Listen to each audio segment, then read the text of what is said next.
Scorpio, tignan po natin kung ano yung mensahe para sa'yo ngayong third quarter of 2025, July, August, September. Lawakan po ninyo ang inyong isipan dahil hindi lahat ay makaka-resonate. Try nyo na lang pong panoorin yung inyong other signs, Moon, Rising, and Venus.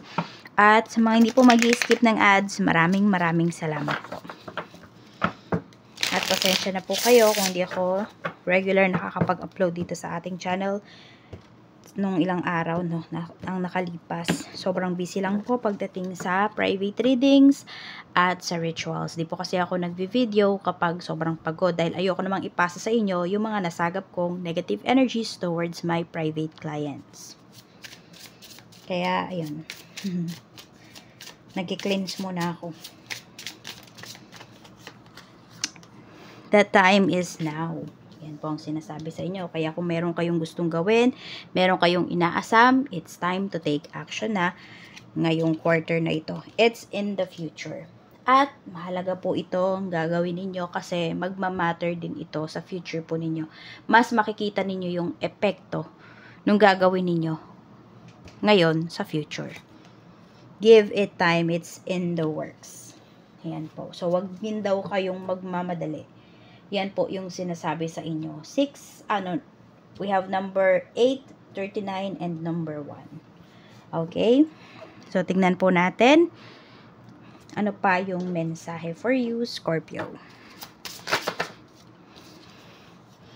Door of Time. Ayun nga, sinasabi talaga sa inyo dito na huwag magmamadali. Huwag kayong maging mainipin. We have Serenity. At damhin nyo daw yung kapayapaan. No? Ayan po. May oras dito na sobrang gaan ng pakiramdam mo. Anuhin mo daw yon, i-embrace mo yon, i-appreciate mo yon. Kasi pwedeng minsan lang yon sa third quarter mo. Kasi pwedeng sobrang busy mo. Talaga, Scorpio, sa mga darating pa na mga araw, buwan, ngayong quarter na ito. Check natin. Okay, ano yung theme ng iyong third quarter? Queen of Wands. So, sobrang busy mo nga talaga rito. Ayan o. Ang daming mga occasions na atenan ka. Basta ang dami. Sobrang busy mo. Yun lang yung masasabi ko sa'yo. Pero kahit sobrang busy mo, nahalagaan mo pa rin talaga yung iyong sarili. We have the Sun. Napaka-positive po ng outlook mo sa quarter na ito. Ayan. Pwedeng ito yung quarter na pinakagusto mo sa buong taon. Energy naman ng mga tao sa paligid mo. Ito yung mga makakasalumuha mo. Madalas, 5 of Pentacles. Okay, yung mga tao dito sa paligid mo, it's either lagi mong maririnig, wala silang pera, ayan. So, mag-cleanse ka kapag may mga naririnig ka na mga ganyan kasi baka ma-absorb mo. May kahirapan kasi na pinapakita rito. Yan po. No, may struggle. Parang ang dami sa paligid mo, hirap pagdating sa kaperahan. We have 2 of Cups. May mga din dito, mga tao na hindi susunod sa kasunduan. So, pwedeng maririnig mo, may mga loan sila, pero tinakasan nila, Okay, pwede rin naman na hindi mo yan maririnig sa usapan, kung hindi, pwedeng mapabasa mo. Pwedeng may mga groups ka na sinalihan, tapos ganyan yung mga topic nila. Kahit na yung group na sinalihan mo, hindi naman para dyan, sa utang.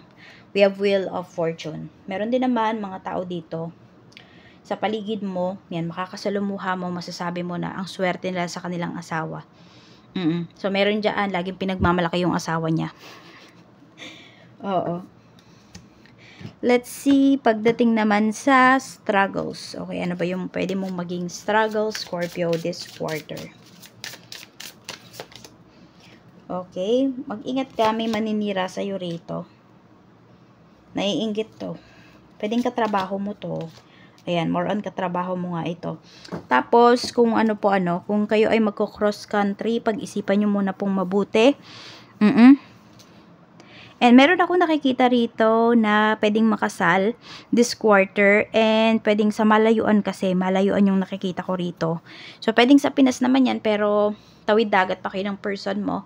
Or yung iba po sa inyo nasa ibang bansa na kayo tapos nasa ibang bansa pa yung karelasyon po ninyo. Ayan, may kasal akong nakikita. Kaya lang mag-ingat ka kasi kung hindi mo pa namimit yung family niya, baka yun yung maging problema. Check natin ano yung blessings pala. Tignan naman natin. Ano yung blessings na pwede mong ma-receive? Scorpio. Blessings po na pwedeng ma-receive ni Scorpio. We have naked. So, meron dito, ayan, sobrang lakas po ng iyong loob. Parang lahat kaya mo talagang harapin. Ikaw kasi yung tipo ng tao na totoo ka sa sarili mo. Kaya, alam mo yun, pwedeng, for some people, you are very mysterious. But for yourself, diba? Totoong tao ka. Alam mo yung gusto mo, alam mo yung mga ayaw mo. Kaya di ka natatakot dito. If ever man may mga problems ka nakakaharapin, mabilis mo siyang masusolusyonan. So, nandun kasi yung presence of mind mo din, no? So, we have color.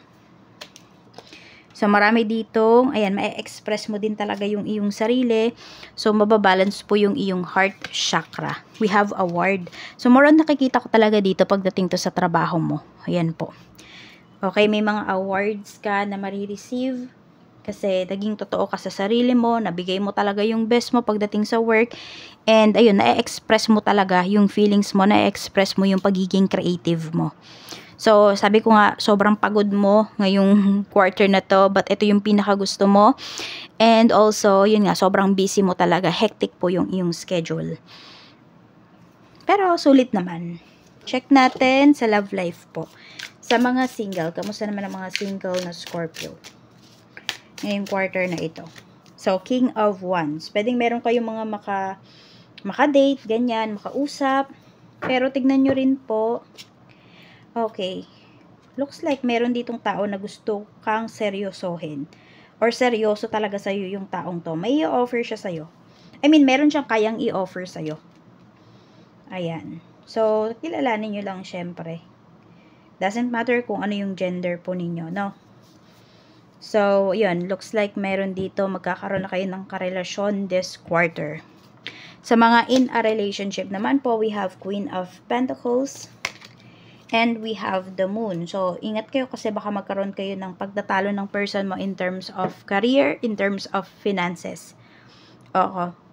Meron po kasi dito, pwedeng yung person mo is hindi pa talaga siya ready na magpakasal kasi pwedeng meron pa siyang responsibility sa kanyang family or the other way around po. Sa mga kasal naman, okay, so may mag-celebrate dito ng anniversary. We have the world. So, maganda lang yung pinapakita rito. I don't know kung meron kayong pag-travel ng asawa mo sa labas ng bansa. O pwede na naman dito lang sa atin, locally. So, ayan po. Yung mga goals ninyo, ayan, travel goals yung nakikita ko rito. Maaari pong matupad nyo na talaga yan. And pinag-ipunan nyo po ito, ha. Kaya, alam mo yung mas ramdam nyo talaga yung ano ba, nanamnamin nyo talaga. Kung ano man itong mga travel po na gagawin nyo, mas magkakaroon din kayo ng time sa isa't isa. At tingnan natin ano ba yung gustong sabihin sa'yo, Scorpio, ng iyong sarili. Ano yung gustong sabihin sa'yo ng future self mo? Or ng higher self mo. Scorpio, ano yung gusto mong sabihin sa sarili mo this quarter? We have 10 of Cups. Okay, fill all your cups. Sana sabi nga dito ng sarili mo, maging masaya ka sa mga mangyayari sa buhay mo. I-appreciate mo yan. And fill your cups. Diba? Gawin mo yung best mo. Ibigay mo yung best mo. And ang wish ko lang para sa'yo, Scorpio, is maging masaya ka. Yan po ang gustong sabihin sa'yo ng iyong sarili. Yan lamang po. Maraming salamat and see you again on my next video.